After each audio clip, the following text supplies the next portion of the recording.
Ini luar biasa. Kisah seorang ibu yang berada di wilayah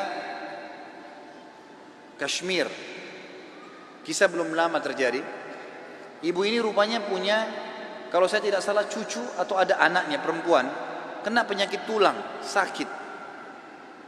Ibu ini selalu berdoa kepada Allah SWT sambil beristighfar karena dia sudah bawa ke dokter di sekitar rumah situ, di sekitar kampungnya tidak ada, gitu kan? Nggak ada yang bisa tanganin. Mereka cuma bilang ada satu dokter ya yang mampu menangani ini, tapi di India. Dia di India dan dokter itu Muslim, ahli spesialis tulang. Cuma dia yang bisa. Ibu ini tahu dia tidak punya kemampuan uang beli tiket pesawat atau kendaraan, mau bayar dokter tidak mungkin. Maka ibu ini memperbanyak doa dan istighfar. Selalu istighfar kepada Allah. Ya Allah, kalau ada dosa maafkanlah, sembuhkan anak ini. Ya Allah, pertemukan sama dokter itu, mudahkan supaya anak saya ini berobat. Ringkas cerita, dokter yang tadi jadi target ini keluar dari India. Ada acara, dia naik pesawat melewatin wilayah Kashmir tadi itu.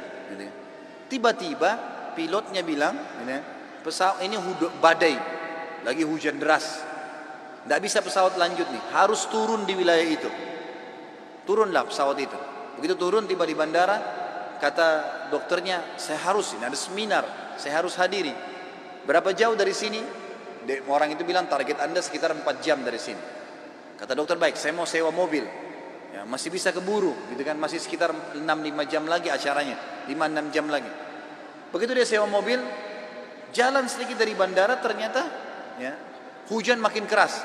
Kata supirnya, nggak bisa kita jalan. Kalau jalan ini paksanya bisa kita dihancurin oleh badai. Kata dokternya, baiklah kita istirahat. Mampir di pinggir, mampir ke sebuah rumah. Rumah itu rumah tua, rumah kayu. Lalu tabibnya ini, dokternya ini naik ke rumah itu, berteduh, ketuk-ketuk, ucapin salam, dijawab waalaikumsalam. Keluarlah seorang ibu. Lalu kemudian dokter ini bilang, maaf, kami ini musafir, hujan lebat, bisa berteduh di sini? Kata ibunya, silahkan. Lalu ibunya itu mengambilkan minuman, dihidangkan minuman. Waktu sementara duduk di ruang tamu, anak perempuan si ibu ini lagi nangis-nangis kesakitan tulangnya. Ini ibu yang tadi sakit tulang. Ini dokter yang jadi target sampai di rumahnya. Lalu kemudian dia berkata, tabib ini, kenapa anaknya ibu? Dia bilang sakit tulang. Kenapa kok sakit? Kenapa nggak dibawa ke dokter? Sudah.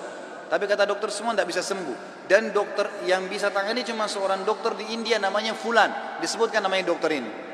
Dokternya tiba-tiba nangis lalu berkata, segala puji bagi Allah subhanallah yang telah mendatangkan saya ke rumah ibu. Saya ini dokter yang ibu sedang targetkan. Allah datangkan dokter itu ke rumahnya justru karena istighfarnya, karena doanya kepada Allah SWT. Tidak pakai biaya, malah dokter itu biayai gratis dan datang ke rumahnya. Seperti itu, dan banyak ribuan kisah begini teman-teman sekalian yang berhubungan dengan istighfar.